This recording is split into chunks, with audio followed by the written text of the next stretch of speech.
Welcome to the channel. Today we're doing something quite interesting. It's always nice when I get little projects like this because, you know, the daily routine can turn into a little grind. We were contacted by a customer who basically wants to do a murder mystery weekend, and I guess it's got a sort of James Bond theme or something. She wants to have inert bullets which have a slot cut in the top, and in that top basically sits some sort of card or paperwork that gives you details about who you are and what you're meant to do and what you're meant to achieve, that sort of thing.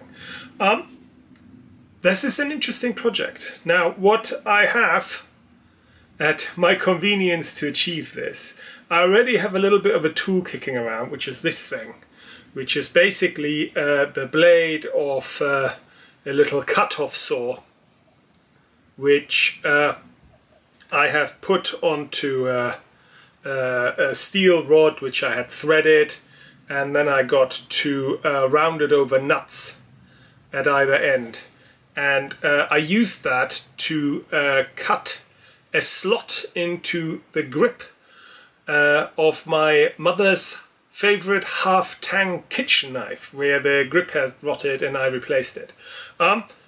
It's okay. It's not. I built it at the time with very little love, and I had about 4 or 5 blades in there all at once to get the right thickness of cut. So it doesn't run as true as I'd like, but given that my pillar drill over there doesn't run as true as I like, I don't think it matters. You know, there's a certain amount of run out here, and given that the cards are that the bullet heads, the slots that we're cutting into the head, are only going to hold little bits of cards, I think it'll be fine. I'm going to put this into the chuck of my pillar drill. I have a little bit of a milling table over here, which I'm going to rotate, and then I'm basically gonna clamp the bullet, and I'm gonna feed the front of the bullet into the rotating blade, and that's the way we're gonna cut the slot. Now, my big fear here is basically that as I feed the bullet in, when it contacts the blade, the bullet will want to jump off to the side, and so I'd have to put quite a lot of force to clamp the actual physical head of the bullet in place, and the problem with that is that I'm worried it might deform. So the plan then is, instead of clamping the bullet directly into the milling vise, I'm going to drill a hole into the wood, which is just the right size for the bullet. I'm going to stick the bullet in the hole in the wood, and I'm going to clamp the wood, and that way there won't be any actual force on the bullet holding it in place. It'll just sit in a hole, and the sideward stress is going to be held by the bit of wood, and that way I can hopefully start cutting my holes. My initial thought here had been that I would just make a big row of holes into the wood and then cut, like, slowly wheel it down and cut 10 heads or so at a time, but that won't work. My little milling table isn't really designed for this sort of shenanigan, and so I'll have to do one at a time. So first thing I'm going to do, I'm going to cut a hole in this, which is the right diameter, and then we're going to try cutting some slots. Now, I do have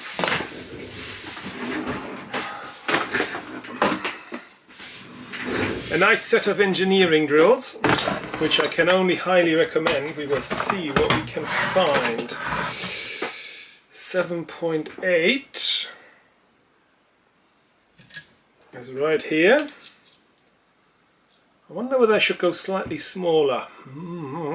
It's one of those situations, if you make the hole too large, you can't really shrink it down again. But I think I will just trust what they say, and I'll go with 7.8 mil.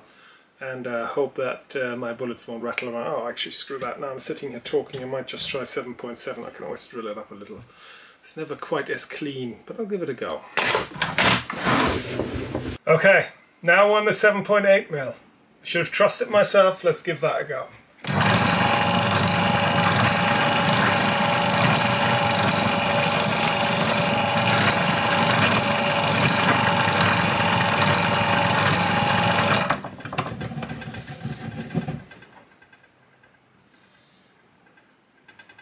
Still too tight.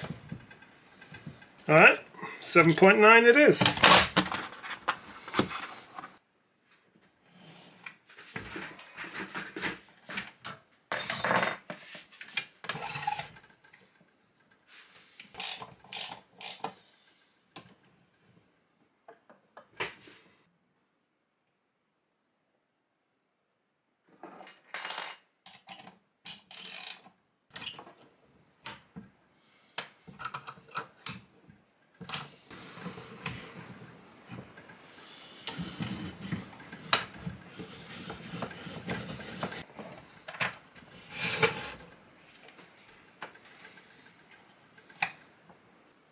tighten here.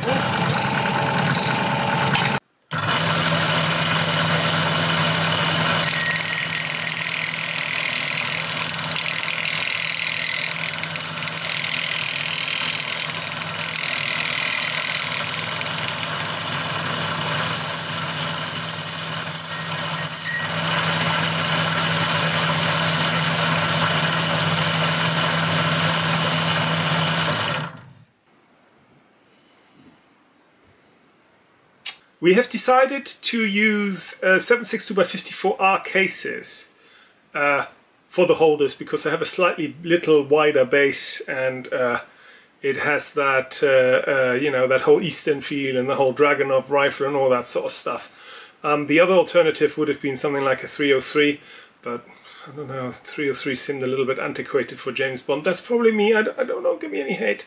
Welcome back.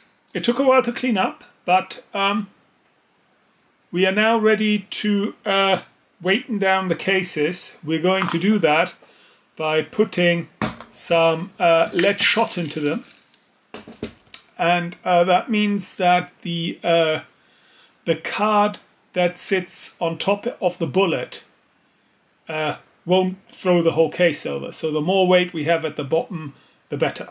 Now the way I do that is I have a powder funnel here like so, and I have a little pot full of lead, and all we're going to do is we're going to fill the scoop with shot like so. I'm going to pour it in, give it a little shake, and move on to the next one. Now 1 spoonful is all I dare give them, because the capacity of the case isn't that great, and if I overfill them, then we won't get the head down without applying too much force, and of course we weakened the head already by cutting a slot into it. The thing to do now is to hold the shot into place, is to add some glue on top. Now originally I had contemplated hot glue gun, but I've decided I really don't have the space for that sort of shenanigan. So what I've used instead, after spending some time thinking about it, is just some plain Uhu glue. All-purpose adhesive.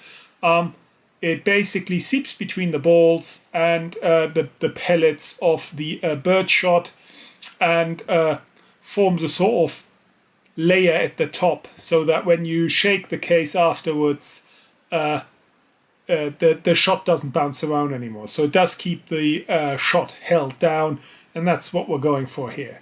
The other nice positive with this is that we're not going to have anything stuck to the side of the brass on the outside, or in the neck where the bullet has to go. So all we do here is we take our Uhu glue, and we have a little clever metal tool here. And what we'll do, we'll just give it a bit of a squeeze, and that'll do already.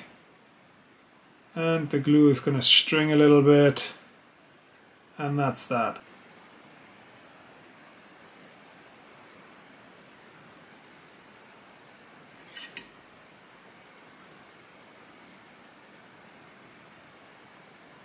We'll let that dry now, and then we can head them up. Okay, so it's been about 10 minutes. Is it dry? It's dry enough. Doesn't shake about anymore. I think it'll do. So then, head, head, head, head, and the last one. This is just done with a seating die in the ever traditional press.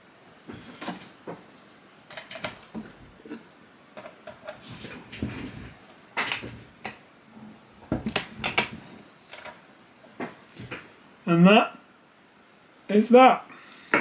The brass itself I will just leave unprimed, but the birdshot is too large to fall out of the bottom, so I don't think we need to put a primer in unless the customer requests it specifically.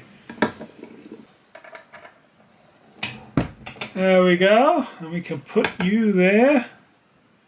Where can you see him? There. And then we have a little card that can go in like so.